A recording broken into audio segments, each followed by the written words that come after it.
Hi everybody, I'm Sarah with the trains, and today I'm at Boston Station. I've still got 7 stations to visit on the Poacher Line. 5 of these are very little served, and I've set myself the challenge of visiting all 7 of these stations today. It's going to be difficult, and there's great potential for this to go wrong, but let's see if we can do it. Can we visit 5 little served stations in a day? Just to mention, in order to have any chance of doing this, I've had to get up at the crack of dawn. So I'm at Boston waiting for the first train. As in the first train of the day.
We have made it to Wainfleet. Wainfleet station was opened in 1871 by the Wainfleet and Thursby Railway.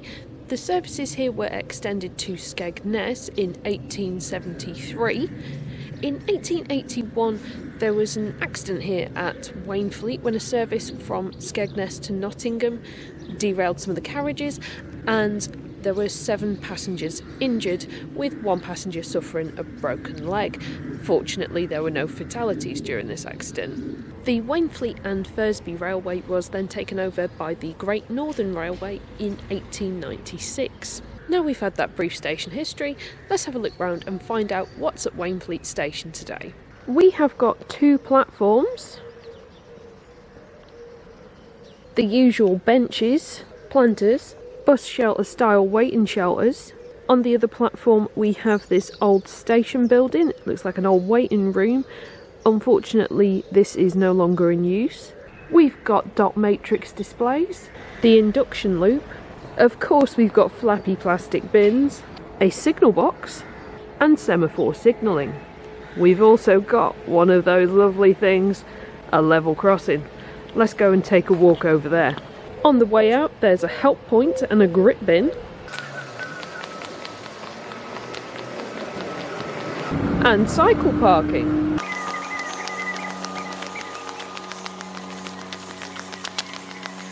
Over here there's onward travel information, a ticket machine, although I don't think it's working because it's showing task manager. I've never actually seen a ticket machine show Control Alt Delete before. So we'll see. Okay, so you can get to the main page, it's just got Task Manager on it. And I'm not going to close that because I'm not a railway employee. Here we've got some kind of little tree with some form of fruity stuff on it. If anybody knows more about botany than me, feel free to identify this in the comments. Back over on the other platform we have the old station building, although that is now a private residence. Here we can see the information for our next train. The next place we're going to be going to is Thorpe Culvert, so back down the line. And thankfully this is running to time. Just having a look at this timetable change poster, and I can see there are going to be some changes to the Poacher Line. There's going to be additional Saturday services running between Derby and Skegness, and some services will be running with additional carriages. We also have this sign about great days out on the Poacher Line. Right down the bottom end of this platform I have found this Bugman's Brewery Windmill Bug Hotel, which is always excellent. Excellent to encourage wildlife. I've now got about 15 minutes until my train to Thorpe Culvert, so I'm going to take a little walk and see how far we can get into Wainfleet in those 15 minutes. I am so tempted to try and find out where that path goes to.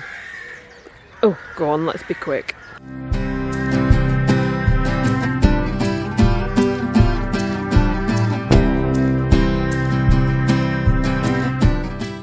Okay, so in answer to the question of where does the footpath go, I'm still not entirely sure. I'm not even entirely sure it's a public footpath, but we don't have any time to explore it further because I need to get back to the station.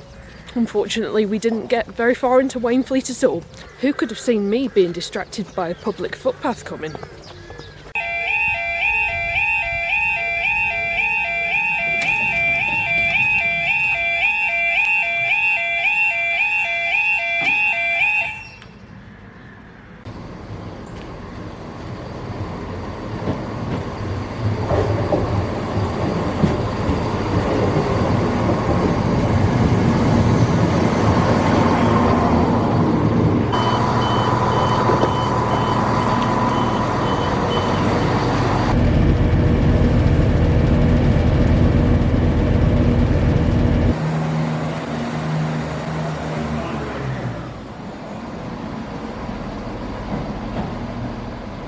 Well, as you may have noticed, I'm not at Thorpe Culvert, I'm actually back at Boston.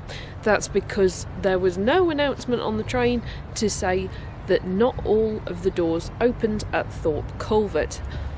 I was at some doors that didn't open and couldn't get to doors that did open in time. So that has derailed the journey. This is now a journey gone wrong video. So we now can't go to Thorpe Culvert or Haven House. So I'm just going to have to do those another day. On the plus side though, this does mean I'm going to get a lot longer at Skegness than I originally was supposed to.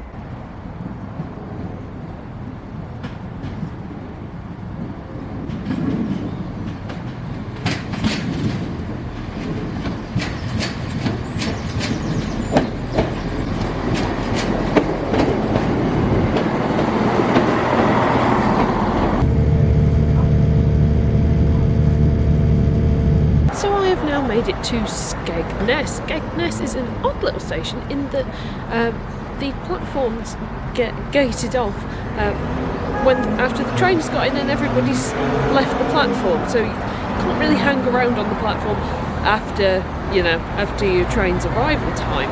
I've never encountered that before. A little bit strange, but okay. I'm surprised there's so many platforms here at the station. The only trains here go to and from Nottingham, so I'd probably only expect 2 platforms really. The station here was opened by the Wainfleet and Thursby Railway in 1873. There was also another station nearby called Seacroft, and I'm going to hand over to Narration Sarah for the history of that one. As you can see from this map, the station was originally called Cow Bank when it opened in 1873, and was only about a mile away from the station at Skegness, in a rather isolated location. It was then renamed to Seacroft in 1900. Under the LNER, there was a camping coach sited at the station between 1935 and 1939. Passenger services were withdrawn in 1953, due to low usage of the station, and the station closed to goods in 1964. Nothing of the station now remains. Skegness itself was dubbed the Blackpool of the East Coast, or Nottingham by the Sea, and there's actually a mascot of Skegness, the Jolly Fisherman. It was designed in 1908 for the Great Northern Railway with the slogan "Skegness is so bracing." The station did have a goods yard, but this was closed in 1966 and demolished in the 1980s, as well as Platform 1. In 2006, locomotive hauled services were stopped at Skegness because the rails were buckling, but these were reintroduced after Network Rail did some improvement works on the rails. Now let's have a little look at what there is here at Skegness. We've got all sorts of facilities here at Skegness: toilets, ticket office, waiting room, and there's also interchange for buses. Over here we've got the little cafe shop and ticket office. As you can probably hear, there are some redevelopment works going on here at Skegness, as well as all the lovely platforms, and all the way down the bottom, which you can probably just about see, we've got a signal box and semaphore signalling. Of the 6 platforms, platforms 2 and 7 are no longer in use. As you can see here, platform number 7 has got moss all over it. Out here there is a phone box, but does it work?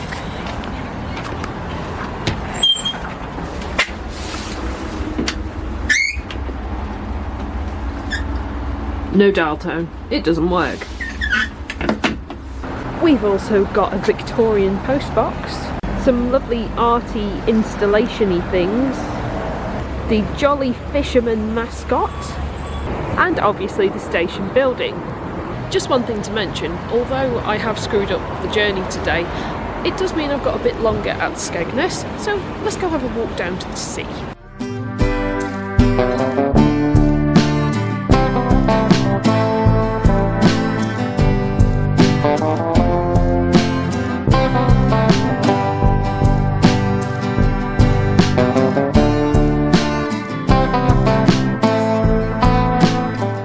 As you can now see, it is now pouring down, so maybe it's fortuitous that I'm not currently walking for an hour in the rain, which was the original plan. I'm now going to head back to the station, ready for the next train, because it's pouring down, and try as I might, I can't really keep the rain off the lens, as you can no doubt see at the moment. So let's head back to Skegness station for the next train. We're now off to Ancaster on an old London Midland 170, which you can tell by the mock-out. And as we leave Skegness, there's some lovely artwork at the station.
We have now made it to Ancaster.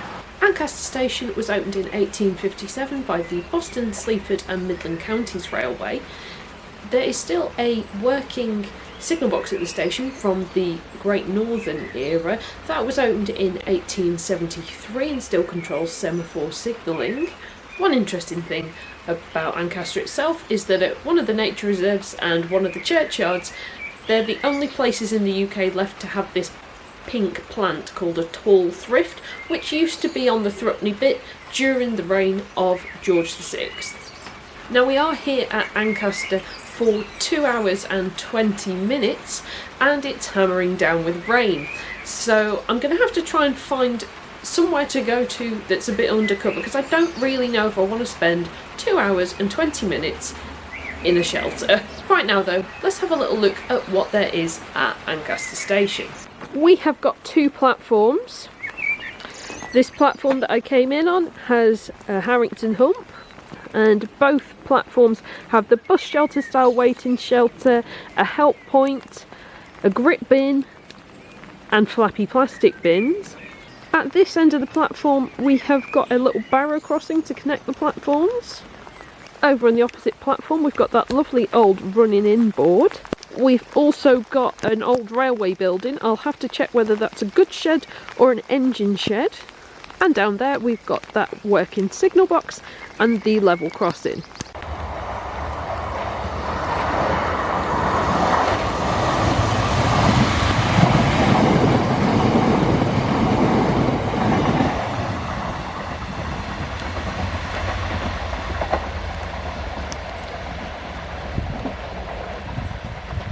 And with that, let's go take a walk across the line. Oh, I just found another running in board.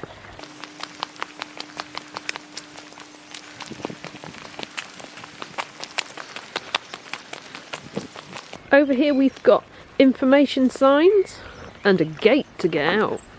Let's just double check what time my train is. I mean, I'm pretty sure I know, but we'll make sure anyway. So, Ancaster, 13:46. So 2 hours away. Oh, I've just found some lovely mosaic art. Out here we have got the cycle parking and the very small car park. I have just found a public footpath in spite of all the rain. Let's have a walk and see where it goes. So as you can see, the umbrella has had to come out. It's some truly awful weather conditions today. Do I regret this choice? I don't know. I think I might have regretted it more if I'd had to walk for an hour in the rain, so maybe getting stuck on the train at Thorpe Culvert wasn't the worst thing in the world. Anyway, let's see where this footpath goes.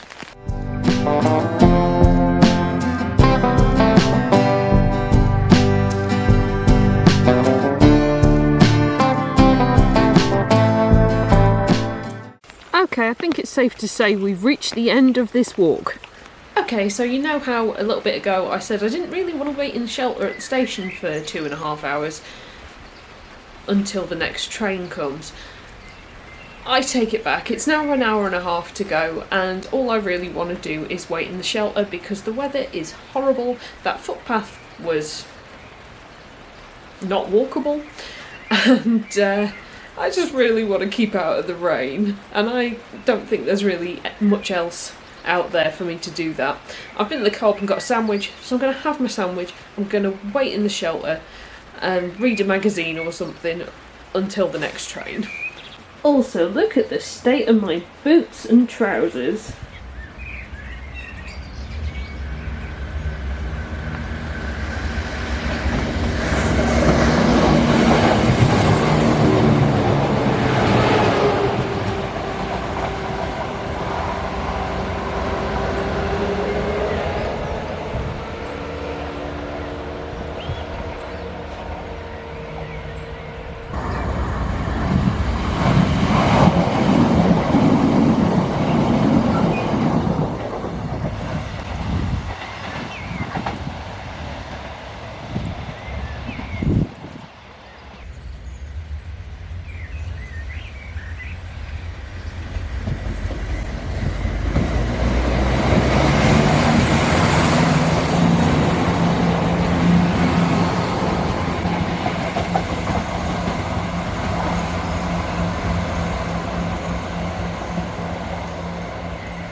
So after that lovely long sit down in this shelter, it's time for me to get the train from Ancaster to Boston. That's so that we can change again to get to Swineshead, another little service station.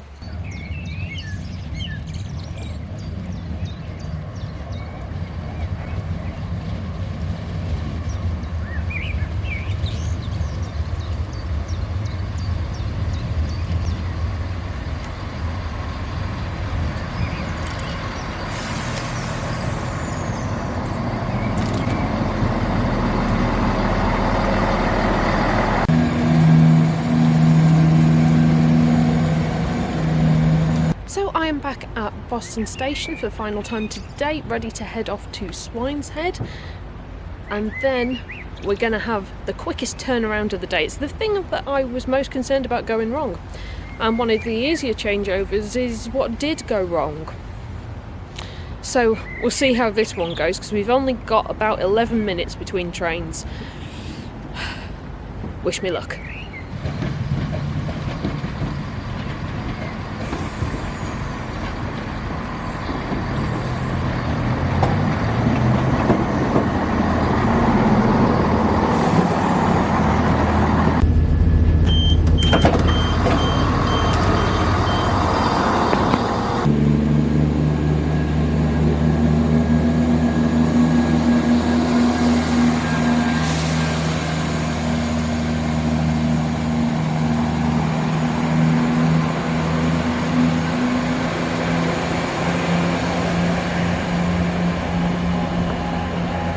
We've now made it to Swineshead, and now it's time to head across the Barrow Crossing to get to the other platform so we don't get trapped and we don't miss the next train, because it's a quick turnaround here.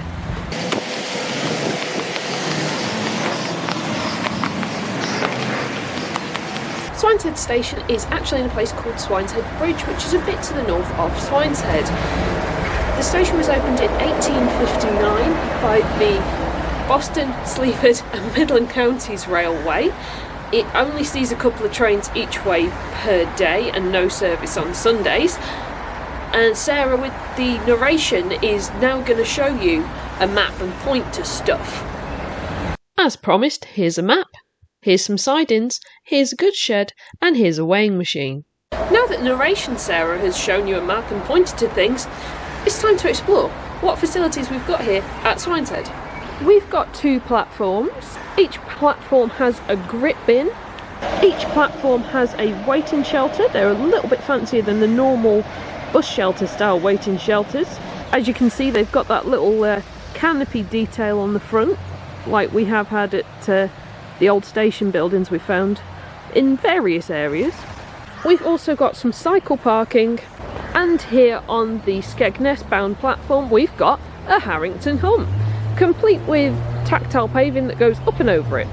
We do also have this old station building which is now private residence.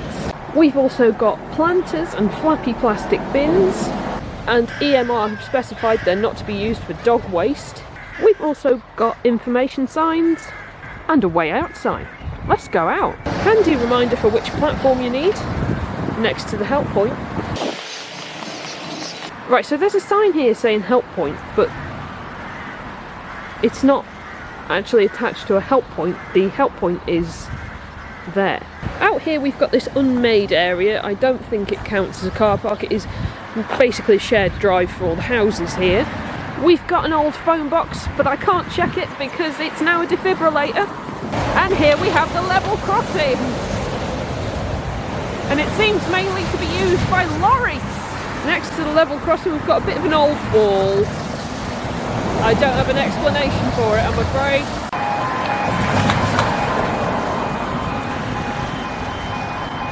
Right, I know what train that's for, so I gotta run. Now here comes the train to take us to Hubbert's Bridge. By the way, I hope you've enjoyed that quick tour of Swineshead Station.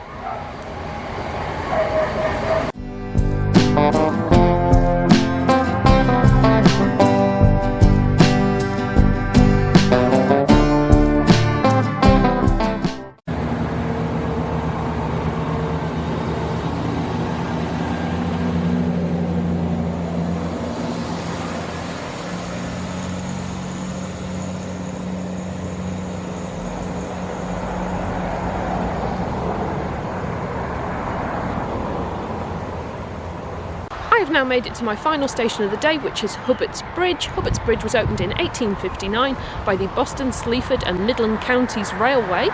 Interestingly, this is the station that sort of started my desire to do the Poacher Line, because I discovered the station completely by accident. I'll explain in a minute. Now let's have a look at what facilities we've got here at Hubbert's Bridge. We've got 2 platforms. As you can see, the westbound platform is considerably shorter than the eastbound platform. The westbound platform can only accommodate a 2-car unit. We've got lovely tactile paving on both platforms. We've got shelters on both platforms, although they are different kinds of shelters. Over on this platform, it's a blue thing with a wooden bench inside. Little poster here I've never seen before about your station service technician, and it runs through what the station service technicians in the area do about disinfecting things, cleaning and gritting and general upkeep. We've got all the usual information signs, as well as the flappy plastic bin, a singular piece of cycle parking, and 2 grip bins next to each other. We also have a smart card reader. We've actually had them at every station I've been to today. I just keep forgetting to mention it. There's also a help point, and down there we've got the manually operated level crossing gates. Let's go and take a walk over to the other platform.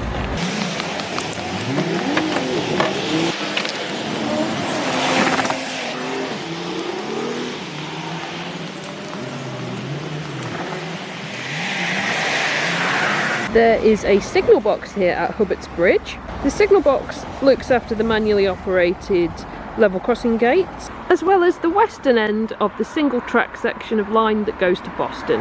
As you can see, this is another station that has still got semaphore signalling.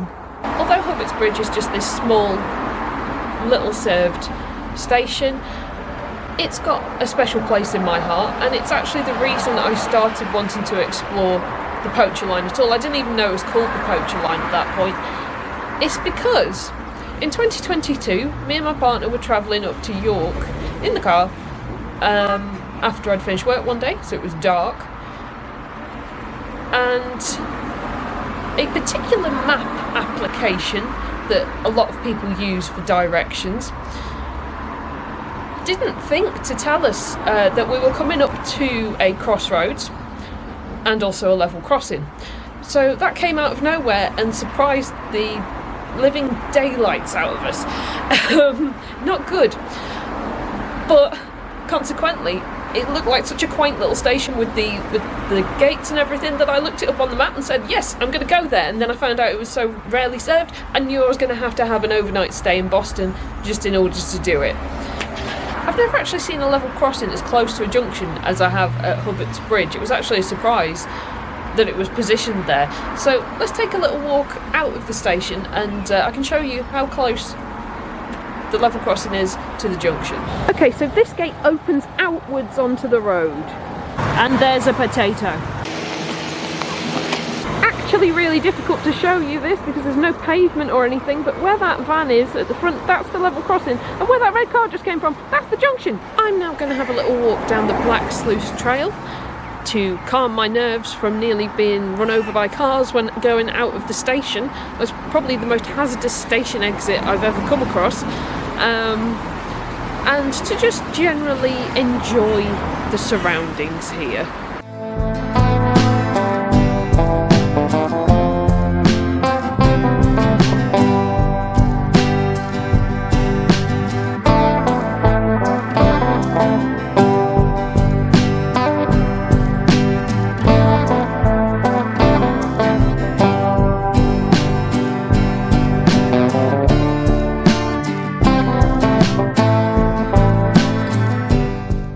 I can see some cows in the distance and I'm determined to get them on camera, but they just keep walking further away. Now that I've had that nice relaxing walk to calm my nerves from dealing with the ordeal of getting out of Hubbert's Bridge station, we've even seen some cows. It's very nice. I wanted to get some close-up shots of the cows, but they kept on walking away from me. So, I mean, I can't blame them. If I was a cow and there was some weirdo with a camera walking in my direction, I'd probably walk away too. Anyway, thanks very much for watching. I hope you've enjoyed this video. I was supposed to visit 5 little served stations today. I only managed 3. It is doable so long as there's an announcement to tell you that not all the doors on the train will open at Thorpe Culvert. You'll have to join me another time for Thorpe Culvert and Haven House Station. See you next time for another railway adventure. Bye!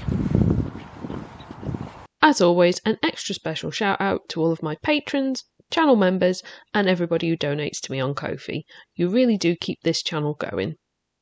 If you'd like to become a patron or a channel member or donate to me on Ko-fi, the links to do so are in the description below. Just to be clear, I wasn't running after the cows to try and get a picture. I don't want you to have this weird image of me as this crazed madwoman who loves cows. I do love cows, but I'm not gonna run after them. Just before the animal rights people get onto me, it wasn't like that. I was walking at a sedate pace on a footpath as advised.